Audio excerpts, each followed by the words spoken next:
Yeah. Okay. All right. So about 2.5 times more intense.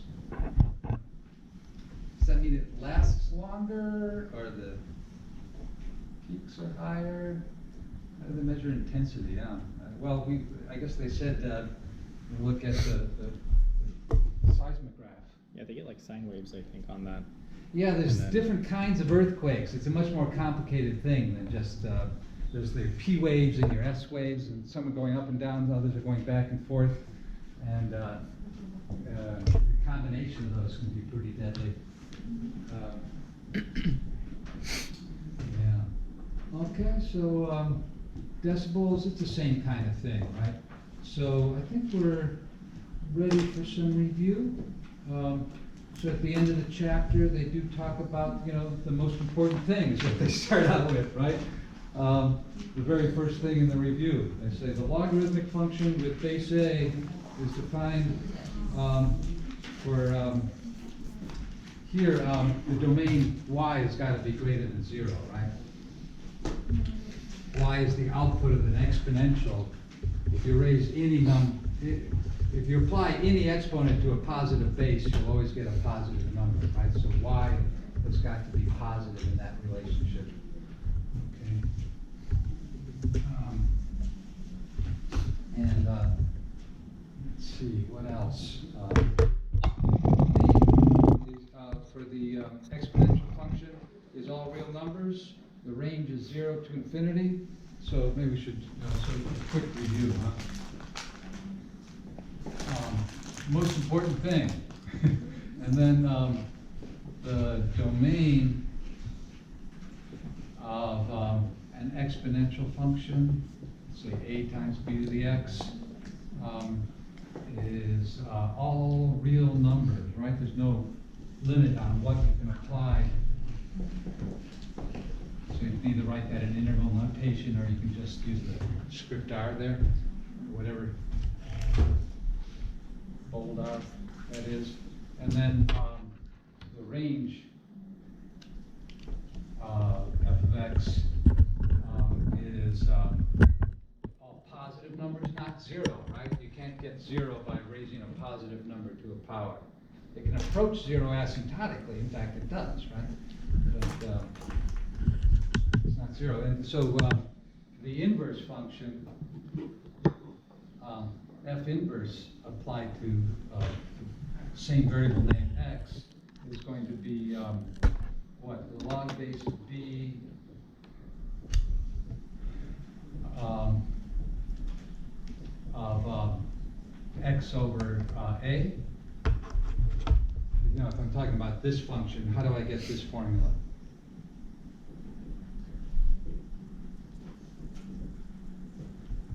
One step at a time. So you'd say y equals a times b to the x. That's equivalent to b to the x equals y over a.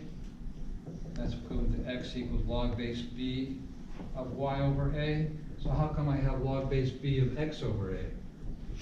Well, this is the inverse function applied to the output variable y, which I want to rename as x, so I can think of it as more generic name for an input variable. Right? So here we typically, when we have this nomenclature for the inverse function, it's because we've swapped the input and output variable names, right? So what used to be the input variable x is now the output variable y, and what used to be the input variable y is now the input variable x. So you just swap them. I know that's a little confusing, but the graph of the two functions are then symmetric. Let's suppose b is bigger than 1, and then you have this sort of relationship between the graphs, right? So this is a times b to the x. Well, this would be a, wouldn't it? A times b to the x, and this is log base b of x over a. And so when x equals a, this is log base b of 1, which is 0, right? That's the intercept. So notice that we have the symmetry across the line y equals x. Yeah, and in particular, the reflection of this intercept is that intercept. The asymptote swap, right?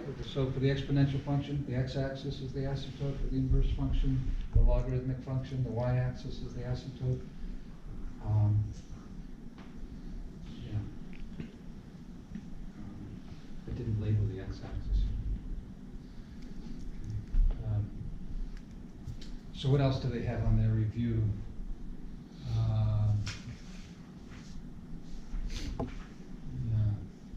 So the common log, so we know that continuous compounding, so we have the formula for compound interest.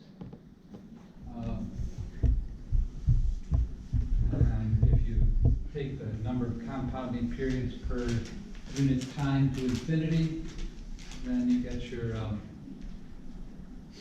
inverse function. So let's see, we have the amount of money in the bank at time t is given by this quantity. This is the compound interest formula, what Albert Einstein called the most powerful force in the universe. Compound interest. As n goes to infinity, that approaches this function, right? So this is as n goes to infinity. And what? So that's because E is defined to be the limit as n. M, can we say m? Because that's what we did when we swapped the variables, right? We said 1 over m is r over n, so that we get, instead of r over n, we get 1 over m. And that's a definition for E, if you like.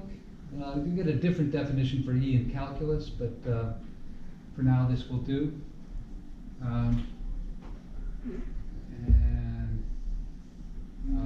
So this, I should say maybe, what is this E? Well, E is this limit, right? Okay, so we did the compound interest thing, and we then have the base of the natural logarithm, right? Then we have the laws of logarithms. So we have, I think we said G equals B to the X and H equals B to the Y. Then the log to any base of G times H is equal to the log to that base of B to the X times B to the Y. Just substituting for these things. The property of exponents kicks in, remember this? It's like old times. Yeah.